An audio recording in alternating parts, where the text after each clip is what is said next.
Hello viewers, welcome back to my channel. आज हम exercise 1 के एग्जाम्पल नंबर 5 को करेंगे। तो एग्जाम्पल नंबर 5 में क्या दिया हुआ है, prove that root 3 is irrational number. यानी रूट 3 को हमें क्या प्रूव करना है, इरेशनल नंबर यानी अप्रीमेय संख्या प्रूव करना है। तो इस एक्सरसाइज में हमें जब भी इरेशनल नंबर प्रूव करना हो किसी क्वेश्चन को, तो उसके लिए एक मेथड दी हुई है, कॉन्ट्रडिक्शन मेथड। ठीक है, उस मेथड का नाम है कॉन्ट्रडिक्शन मेथड। यानी उसको यूज करते हुए हम कोई भी इरेशनल नंबर है, ठीक है, उसको प्रूव करेंगे। तो इरेशनल नंबर जब भी आपको ये देखो, रूट के अंदर कोई भी प्राइम नंबर हो, रूट के अंदर कोई भी प्राइम नंबर हो, जैसे 2, 3, 5, 7, 11 वगैरह, ये कुछ भी हो, तो उसको यदि वो हमें पता है कि ये रूट के अंदर होंगे तो इरेशनल नंबर होंगे, लेकिन इनको प्रूव करने के लिए हम क्या करेंगे, कॉन्ट्रडिक्शन मेथड जो इसमें ये दी हुई है उसको यूज करते हुए उसको प्रूव करेंगे। और कॉन्ट्रडिक्शन मेथड में क्या होता है कि जो चीज गिवन है आपको, यानी जो प्रूव करनी है, उसका उल्टा लेके चलना है। ठीक है, कॉन्ट्रडिक्शन का मतलब ही यही होता है। यदि इरेशनल नंबर प्रूव करना है तो हम इसको रेशनल लेके चलेंगे, तो रेशनल प्रूव नहीं होंगी तो इरेशनल अपने आप हो जाएंगी। ठीक है, और इसके लिए हमें कॉन्ट्रडिक्शन मेथड में क्या दिया हुआ है, एक थ्योरम भी दी हुई है इससे पहले, कॉन्ट्रडिक्शन मेथड से पहले, कि जब भी कोई इंटीजर है उसके स्क्वायर को यदि कोई प्राइम नंबर डिवाइड करता है, यानी किसी भी इंटीजर के स्क्वायर को यदि कोई प्राइम नंबर डिवाइड करता है तो उस इंटीजर को भी वो प्राइम नंबर डिवाइड करेगा, उसको भी यूज करना है हमें इसमें। तो सबसे पहले क्या लिखेंगे, इसको हम क्या मानना है, हमें इसको मानना है हमें रेशनल नंबर। तो लिखेंगे let root 3 is a rational number. ठीक है, यानी रूट 3 क्या है, एक रेशनल नंबर है। और यहां पे लिख दो आप यूजिंग मेथड ऑफ कॉन्ट्रडिक्शन, यानी कॉन्ट्रडिक्शन मेथड को यूज करते हुए हम इस क्वेश्चन को सोल्व करेंगे। यदि रूट 3 को हम रेशनल नंबर मान रहे हैं तो ये सारी की सारी, यानी रूट 3 है वो रेशनल नंबर की जो सारी कंडीशंस है उसको फुलफिल करेगा।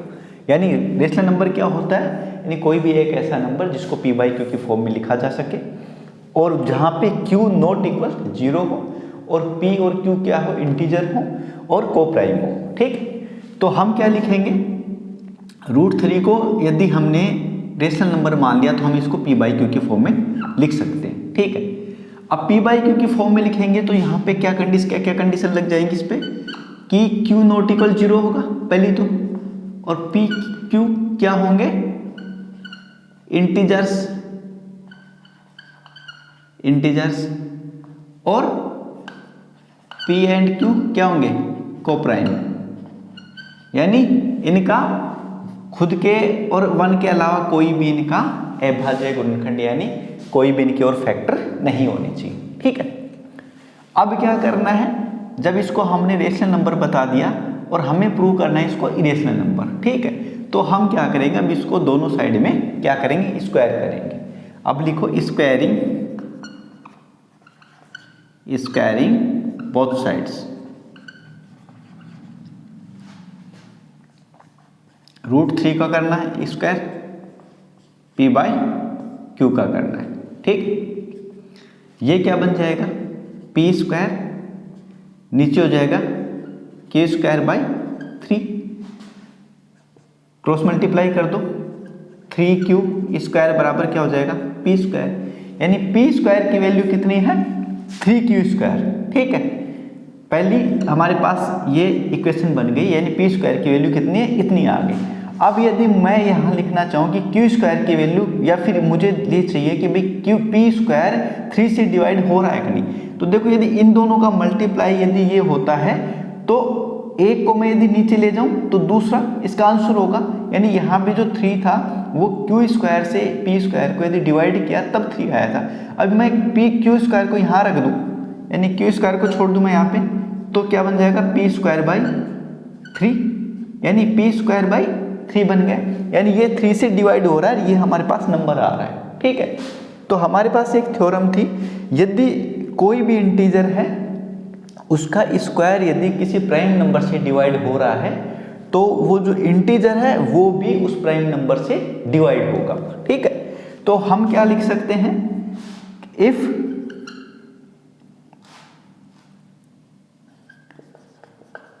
Three divides p square then three divides p also, यानी अगर तीन जो थ्री है वो पी स्क्वायर को डिवाइड करता है तो थ्री पी को भी डिवाइड करेगा, ठीक है। और जब ये पी स्क्वायर को डिवाइड करेगा तो कुछ ना कुछ वैल्यू आएगी हमारे पास, ठीक है। तो उसको क्या लिखेंगे हम, जैसे पी को डिवाइड करेगा थ्री तो क्या बनेगा, कोई ना कोई वैल्यू आएगी, उसको मान लेते हैं हम आर, ठीक है। कुछ भी मान लो आप, इसको आर मान लिया हमने, ठीक है। तो P को यदि 3 डिवाइड कर रहा है तो क्या आ रही है, R आ रही है वैल्यू, ठीक। ये हमारी पहली इक्वेशन यहाँ पे बनी थी, पी स्क्वायर के बराबर 3q स्क्वायर आ गया और फिर 3 से डिवाइड करके दिखाया, यानी कोई भी इंटीजर है उसको, इंटीजर है यहाँ पे p, यहाँ p बाई क्यू था ना, ये इंटीजर था यहाँ पे क्योंकि रेशनल नंबर की उसमें डेफिनेशन में आता है। तो p था वो इंटीजर, इंटीजर के स्क्वायर को यदि कोई प्राइम नंबर डिवाइड करता है तो उस इंटीजर को भी डिवाइड करेगा, और ये डिवाइड करने के बाद मान लो हमारी वैल्यू आ रही है r, ठीक है। अब क्या करेंगे, इसको हम स्क्वायर करेंगे, ठीक है, स्क्वायरिंग बोथ साइड्स ये लिखेंगे, ठीक है। क्या क्या है हमारे पास, p बाई 3 इक्वल कितना है r, इसका स्क्वायर कर दो, ठीक है, कितना हो जाएगा पी स्क्वायर बाय 9 और ये बन जाएगा आर स्क्वायर, ठीक है। पी स्क्वायर बराबर कितना हो जाएगा आर स्क्वायर बाय 9, यानी इसको डिवाइड करने के बाद सॉरी ये कितना हो जाएगा, ये हो जाएगा यहाँ पे 9r स्क्वायर, ठीक है। यानी पी स्क्वायर ये यहाँ पे क्रॉस मल्टीप्लाई होगा तो 9 को 9r स्क्वायर हो जाएगा पी स्क्वायर के बराबर, ठीक है। यानी अब क्या बन रहा है यहाँ पे, ये बन रहा है यहाँ पे पी स्क्वायर बराबर कितना 9r स्क्वायर, ठीक है। अब क्या लिखना है हमें, पी स्क्वायर की वैल्यू यहाँ पे क्या थी, यहाँ पे थी 3q स्क्वायर, ये हमारी सेकेंड इक्वेशन बन गई, ठीक है। अब फर्स्ट और सेकंड को यूज करेंगे, ये फर्स्ट है हमारी, ये है सेकंड, ठीक है। तो पी स्क्वायर की वैल्यू यहाँ पे कितनी 3q स्क्वायर थी, ठीक है। तो यहाँ पे लिख दो आप पी स्क्वायर की वैल्यू कितनी है 3q स्क्वायर और यहाँ पे 9r square, using equation first and second, यानी फर्स्ट और सेकंड इक्वेशन को यूज करते हुए हमने ये लिखा है। अब क्या बन जाएगा, 3 से कट जाएगा, 3 आ गया, ठीक है। अब आर स्क्वायर 3r स्क्वायर बराबर क्या बन गया q स्क्वायर, r स्क्वायर बराबर क्या बन गया q स्क्वायर बाई 3, यानी q स्क्वायर के बराबर क्या बना 3, ये काटने के बाद 3 हो गया 3r स्क्वायर और q स्क्वायर के बराबर 3r स्क्वायर, यानी q स्क्वायर अभी इधर मैं इसको ले आया, इन दोनों को मल्टीप्लाई करने के बाद क्या आता है q स्क्वायर होता है, तो इसको यदि इससे डिवाइड कर दूंगा तो r स्क्वायर हो जाएगा, ठीक है।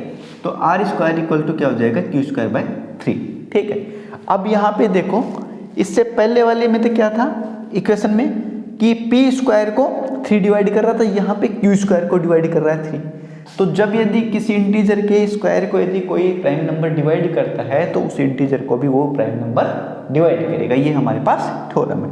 तो हम इसको क्या लिख सकते हैं, अगली स्टेप में हम लिख सकते हैं इसको, if 3 divides q square then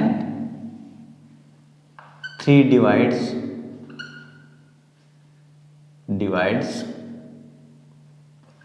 q also, ठीक है। यानी यदि 3 है वो q स्क्वायर को डिवाइड करता है तो q को भी 3 डिवाइड करेगा, ठीक है। तो यदि इसको डिवाइड करेगा तो ये 3 क्या है, 3 इज ए फैक्टर ऑफ, यहां पे भी 3 इसका फैक्टर हो रहा है, ठीक है, और यहां पे भी हो रहा था, तो हम क्या लिखेंगे 3 is A factor of p and q, P and Q, ठीक है। यदि 3P और Q दोनों का फैक्टर है, ठीक है, तो फैक्टर है तो क्या होंगे ये, कोप्राइम नहीं होंगे। यानी कोप्राइम में क्या होता है कि कोई भी नंबर है दो, उनमें यदि खुद के और 1 के अलावा यदि और बाकी किसी भी नंबर से यदि वो डिवाइड हो रहे हैं तो उनको हम कोप्राइम नहीं कहेंगे, ठीक। तो 3 एक फैक्टर बन रहा है इन दोनों का, यदि दोनों को डिवाइड कर रहा है तो 3 क्या बन रहा है, P और Q का दोनों का फैक्टर है, और ये फैक्टर है तो ये कोप्राइम में, कोप्राइम नहीं है तो ये क्या नहीं हो, रेशनल नंबर नहीं होगा। तो हम इसको लिखेंगे आगे, यदि ये फैक्टर है तो आवर एजम्पशन, यानी जो हमने अनुमान लगाया था वाज रॉन्ग, हमारा एजम्पशन था वो रॉन्ग है, ठीक है। और √3 इज ए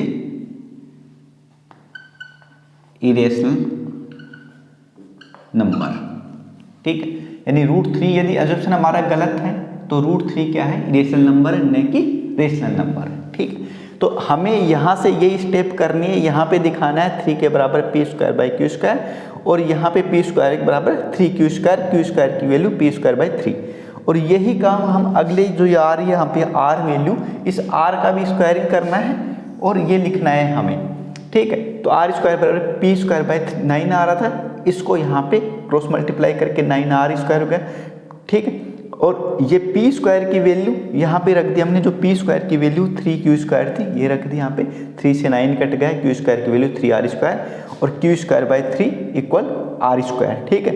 अब वहाँ पे P² को कर रहा था 3 डिवाइड, यहाँ पे Q² को कर रहा है। यदि स्क्वायर को करेगा, कोई भी इंटीजर की स्क्वायर को करेगा तो उस इंटीजर को भी करेगा वो प्राइम नंबर, यानी दोनों को करेगा, यानी स्क्वायर को कर रहा है कोई प्राइम नंबर डिवाइड तो उस इंटीजर को भी करेगा, ठीक है। तो 3 दोनों को, Q को भी कर रहा है, P को भी कर रहा है, तो P और Q यदि दोनों 3 से डिवाइड हो रहे हैं, 3 से डिवाइड हो रहे हैं, तो ये क्या नहीं होंगे, कोप्राइम नहीं होंगे, ठीक है। और हम इसको क्या नहीं कहेंगे, रेशनल नंबर नहीं कहेंगे। तो रेशनल नंबर नहीं होगा तो हमारा क्या है, एजम्पशन क्या गलत हो गया, ठीक है, यानी रॉन्ग हो गया, और √3 क्या बन गया, एक रेशनल नंबर हो गया। तो यहाँ पे क्या लिख दो, हेंस प्रूव्ड, यानी यहाँ पे प्रूव किया गया, ठीक है। और हमें यही प्रूव करना था इस क्वेश्चन में, ठीक है। Thank you.